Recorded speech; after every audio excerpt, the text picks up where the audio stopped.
Hello and very good afternoon everyone and welcome back to our channel.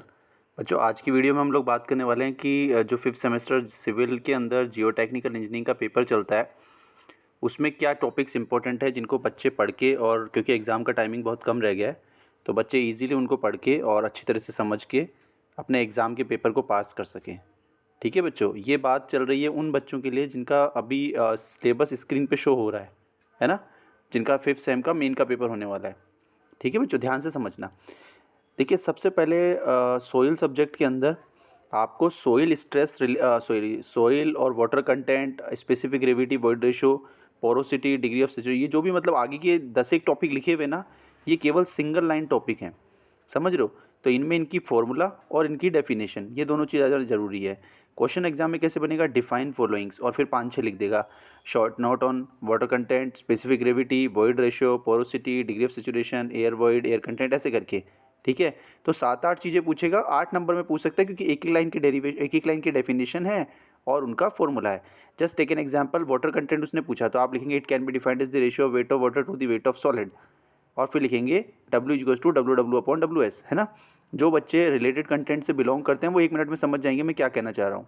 तो इस तरीके से जितनी भी छोटी छोटी डेफिनेशंस प्लस इनके अंदर इंटर रिलेशनशिप्स, जैसे E=N/1 - N, N=E/1 + E, S=1 - AC, है ना, SE=WG, जितने भी इस टाइप के इंटर रिलेशनशिप वाले न्यूमेरिकल हैं, छोटे छोटे न्यूमेरिकल तैयार कर लीजिए।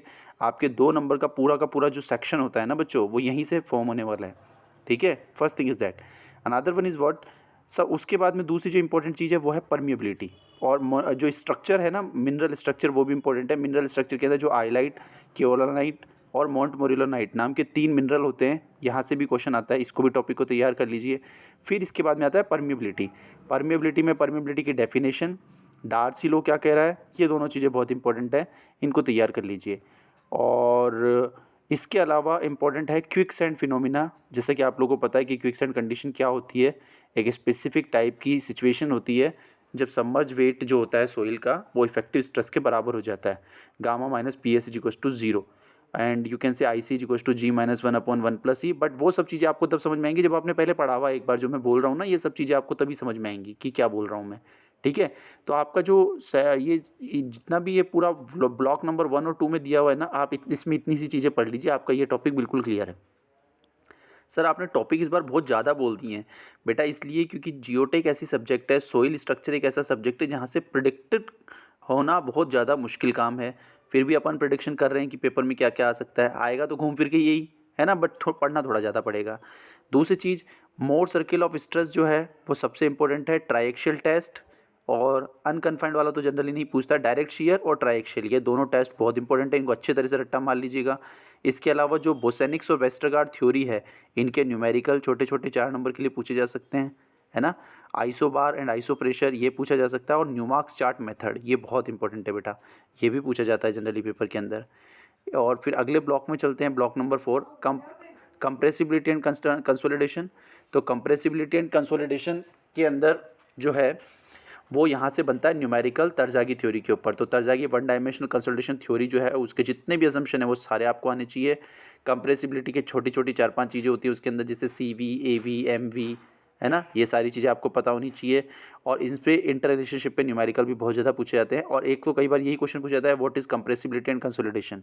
तो इस तरीके से आप इस चीज़ को अच्छी तरह से तैयार कर लीजिएगा। ठीक है, स्टेबिलिटी ऑफ स्लोप जो है ये एक बिल्कुल थ्योरी टॉपिक है, लेकिन बहुत बड़ा टॉपिक है, बहुत ही बड़ा टॉपिक है। तो इसके अंदर से मैं आपको कुछ सेलेक्टेड टॉपिक बता दूं जहां से जनरली क्वेश्चन बनता है। स्वेडिश सर्किल मेथड बहुत इंपॉर्टेंट है, Swedish circle and Bishop method, है ना। और इसके अलावा जो अर्थ प्रेशर थ्योरी है ना, जिसमें active earth pressure, passive earth pressure और अर्थ प्रेशर एट रेस्ट वाली कंडीशंस हैं, वो भी इंपॉर्टेंट है बेटा।